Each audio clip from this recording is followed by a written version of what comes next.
U.S. Speaker Mike Johnson saying the notion of church-state separation in the U.S. was a, quote, misnomer. So let me just be honest with you guys. This is all cope. Why do I say it's cope? The reason I say it's cope is because the U.S., from its inception, was ideologically formed in such a way when it came to its reasoning between the relationship between natural reason and revelation as to completely leave natural reason unguarded. So what we have today is just the fruit, the vital fruit of what was already present in the founding of America. So what I mean by this is basically, and St. Thomas talks about this in a number of places, when it comes to the natural truths of religion, so even while in principle we have the faculties, so it's physically possible for a man to, by reasoning from nature, know that adultery is wrong, or know that fornication is wrong, or know that he ought to pray, or know that there is one God. In principle, this is possible. We have to affirm this. It's dogmatic that we affirm this. From the light of nature, we're able to know these things. But in practice, so not physically possible, but morally possible, in practice, it is morally impossible that an individual throughout his life, even if he's very brilliant, even after a long time, even after a lot of work, without divine revelation, that he guard natural truth due to the effects of the fall. So that's the teaching, actually, of Humani Generis. This is something you have to hold to. And I think this is all, some argue this is the teaching of Vatican I as well. So basically, scripture and tradition and the magisterium not only promulgate supernatural truths, but also by their higher authority guards and directs lower sciences. So you can't have an ethics which is completely devoid and separated from moral theology. You can't have a theodicy, which is natural theology. You can't have a theodicy which is separated from sacred theology. You can't have all of these lower sciences without being protected and guarded and led by sacred theology, ultimately by revelation. So in principle, these things could be separated. But in practice, due to the effects of the fall, these things must be held together. In order to have a just society, you need Catholic truth to be preached. You need this to be to lead and guard those natural truths. So at the inception of America, basically what happened is you had them assume what they had received from divine revelation was something that they reasoned to from nature. So when America started, they assumed, everybody knows that divorce is wrong. Everybody knows that this is wrong. Everybody knows that that is wrong. Everybody knows that, you shouldn't be gay or whatever. Everybody knows these things, Everybody knows that, from nature, the male and female and blah, blah, blah. Everybody knows these things. So what they did is they said, look, we personally, and everybody around us personally, is going to assent unto divine revelation. We personally do it. I mean, some of them didn't. Some of them basically, took it as a sort of exalted form of natural religion. But anyways, say we assent to all these truths, but we do not need the authority of divine revelation and the authority of the church. We do not need these things in order to retain these natural truths. So while practically speaking, we could say they were basically the same as a lot of European countries when it came to particular moral issues. We could say they were basically the same. So they were basically the same as England. We could say practically speaking, they were basically the same. But in principle, they had changed. Because before, we knew, because of the fallenness of man, we needed these things to guard and lead and guide our natural reason, which, while in principle might come to the truth, in practice wasn't going to. But in the New World, they switched it around. They assumed that our natural reason could come to these things. So they said, well, we don't need divine revelation to guard these things because We all know this is true from natural reason, but they didn't recognize this stuff was actually they only saw it as true from natural reason due to the all of this time of Christian truth coming through and pervading and redeeming a lot of the cultural elements. They had been inheritors of this very long tradition, and they brought that in and assumed, no, I actually came up with this. This is actually clear and obvious to me, and I know this from nature. But, a few decades later, even a few decades, actually, even sometimes less than that with some issues. But let's just say a few decades later, there's actually some people who don't assume that. They don't think this way. They actually either interpret divine revelation differently or they don't even hold the divine revelation.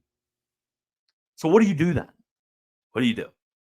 Well, you could argue, from natural reason, maybe that works.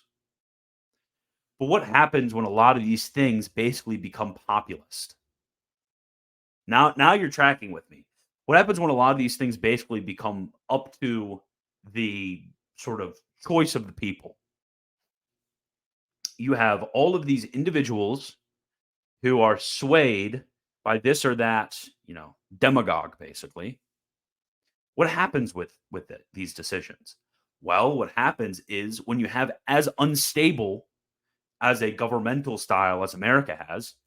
So yeah, our judiciary with our judges can make the difficult decisions.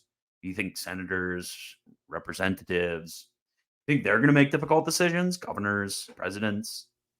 No. So before, where if you had people that were there the entire time, they could actually argue about these things. Now you just can't do it. So over time, these things became less obvious first amongst the people because they were uneducated. So it's not as you can't really reason with them a lot. You can't reason with the people a lot. So their passions just drawn them to these certain things where they're like, well, I actually don't think that's obvious. I actually don't see this and I don't see that. So when you have people that go and question this, you have evil actors who capitalize on this. And all of this is because you don't have that guardian of divine revelation. So basically what you have is you don't have the true freedom that comes with being able to properly understand natural reasoning, natural law. You don't have the guardian of the ecclesiastical magisterium, of scripture and tradition. You don't have those guardians. So what do you become a slave of? Either become a slave of the sort of common will of the people, or you just basically become a slave of your own passions, or you're just own your own stupid, I'll be nice, stupid reasonings. So they can say this all they want. They can quote St. Thomas all they want in their court decisions, but until they have the same principles as St. Thomas when it comes to the relationship between revelation and reason, it's useless. And it's never going to do anything. It's so over when it comes to like even Catholic political, philosopher types can't understand this. They can't get it through their thick, stupid heads. No, actually, original sin affects people. So it is morally necessary, and this is the language of Humani Generis. It is morally necessary for the understanding of even the natural law to have divine revelation. So no, actually, you can't just go and like play buddy buddy with like atheists and secular analytic philosophers. No, their minds are corrupted by original sin, so they can't understand through their corrupted reasonings what you're saying in their entirety. They make it a sliver, and maybe after a long time, but it's going to be even then in a corrupted manner. This is the teaching of St. Thomas. This is the teaching of the Catholic Church. Hold to it or leave. And this just comes from a sort of attitude of novelty. Because if you've ever read a serious treatment of divine revelation, or if you've even just read beyond like the first page of the Summa or Summa Contra Gentiles, they both talk about this. If you read this, you understand this, it changes the way that you think about political philosophy. It changes the way that you think about what are the type of moves that we need to make in order to do things like get abortion illegal. or to turn back a Bergefell or do all of these things. What are the particular moves we need to make in order to get crap done?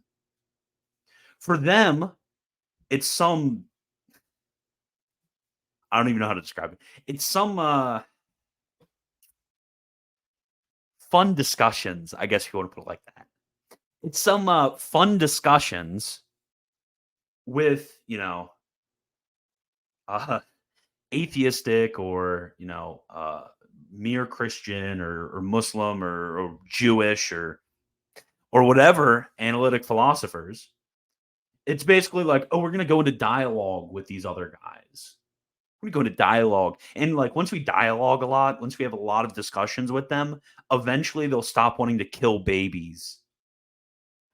Like, are you kidding me, bro? We're going to talk to them a lot and they're going to want to stop killing babies. Is that really, really what you think is going to happen? No. In order to get our political ends, we need to convert everyone. You hear me? We need people to bend the knee to divine revelation. That's the goal. How does this happen? You see all those fun, representatives and governors and all of those people, either make them Catholics or elect Catholics. We need the people who are in positions of leadership, both culturally and politically, in these areas. We need to make them Catholic. Make them all Catholic. Inshallah, convert the entire world. That's the only way you're going to get about this. Like, I don't know. They always talk about like, oh, we need this like just society where, I saw like Father Rooney or something talking about Father Creed saying like, oh, he doesn't think he can vote and stuff like that. It's like, I don't know. Maybe that's actually not a terrible idea. That we not allow certain people who don't follow divine revelation to vote because, as I said, they have certain corrupted apprehensions of natural reason. Maybe this isn't the worst idea in the world. Maybe it's actually a good idea. I'm just spitballing here, but maybe it's a good idea. And this is just when you read good books and you work from good principles, this stuff makes sense. It all makes sense. So no, we're actually not going to be able to dialogue ourselves into a just society. That's not going to work. I know it's not going to work. We know from the most certain principles of natural reason and of divine revelation that your ideas are stupid, that your practical action is worthless. You're wasting your entire lives doing stupid things that won't work. The 20 people that read those stupid symposium books that you put out that nobody likes and nobody's interested in, you're wasting your time. You're wasting your time. Stop doing these things. We know it doesn't work.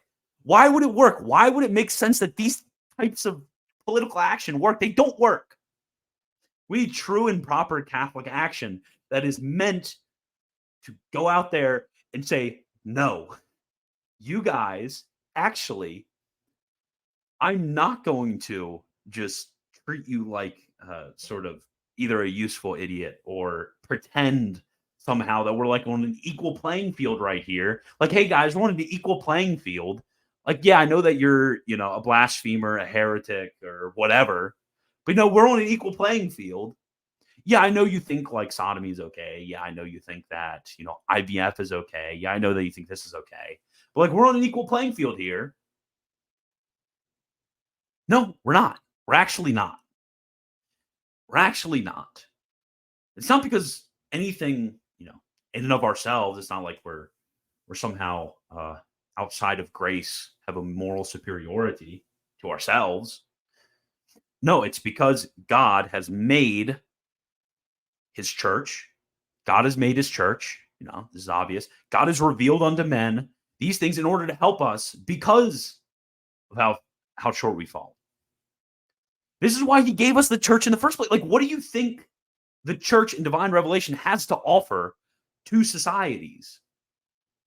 Like, you think we're like a cool little social club within the societies? No, we are supposed to take them over. They are supposed to be ours.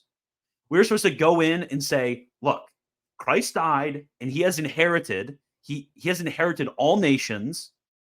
He's the King of Kings. We look in Psalm 2, kiss the Son lest he be angry, you kings of the world. We're supposed to say, no, this country, this country, this country, this country, that is Jesus's, that is Jesus's, that is Jesus's, that right there is Jesus's. And he's angry with you because you are not accepting what his church preaches to you. So you need to accept divine revelation and rule likewise. Because otherwise, we know, and we can see this through history. I mean, I don't know how these people, I don't know how these people look into history, look into the histories of peoples, and say, like, actually, the Catholic view on natural law, natural reason, and natural revelation is actually that basically everybody's equal. Are you serious? Have you seen a single society? It's hard to find a single society that's even monotheistic. One of the most obvious truths of natural religion, that God is one. And the ones that are stole it from us. So are you serious? You think this is what our teaching on natural law, natural revelation, and natural theology means? That's just easy for everybody? No. We have a vocation and we have a mission to teach these people.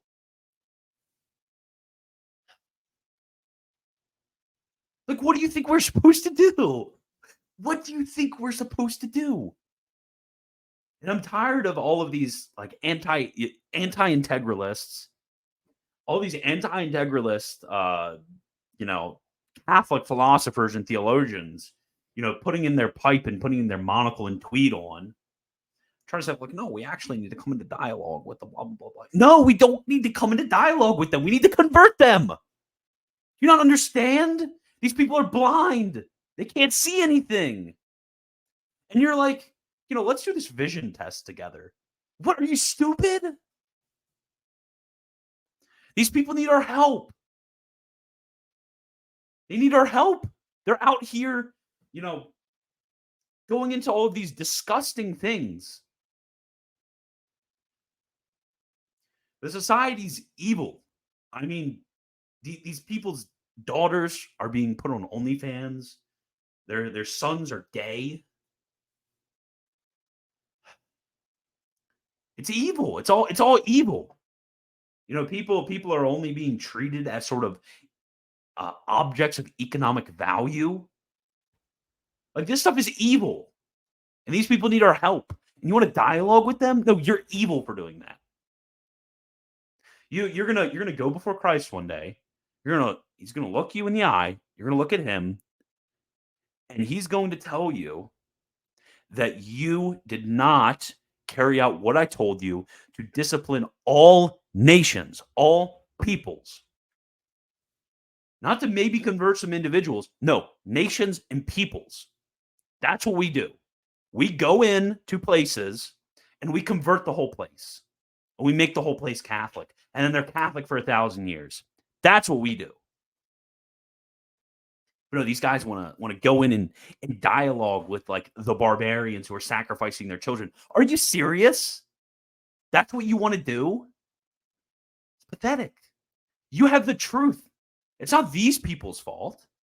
Well, obviously they're culpable for many of their sins, but they're blind. They need your help. You're basically like a doctor who goes in and sees this person with cancer, kind of wants a dialogue about like cancer and stuff, rather than healing them and giving them medicine. Like, what are you dialoguing about? What are you chatting? What are you chit-chatting about? What are you're assuming? You're assuming that they're completely fine. They're completely healthy. They're healthy when it comes to the natural law. They just don't have Jesus in their life. They just need this like little push right there. No, they actually need the church. They need divine revelation, or they'll die. They're going to die and go to hell. Do you recognize that? And not only they're going to do that, but throughout their entire life, ruling this or that country, being in this or that position of power, they're going to exert their evil influence where they've corrupted the natural law in their hearts. They're going to take that and they're going to exert it in the way in which they rule their businesses, the way in which they rule their families, the way in which they rule their countries, the way in which they rule their states, the way in which they rule their social clubs. And they're going to spread evil throughout the world. Do you recognize that? And you don't want to convert these people. Because, Pope Francis said to be nice.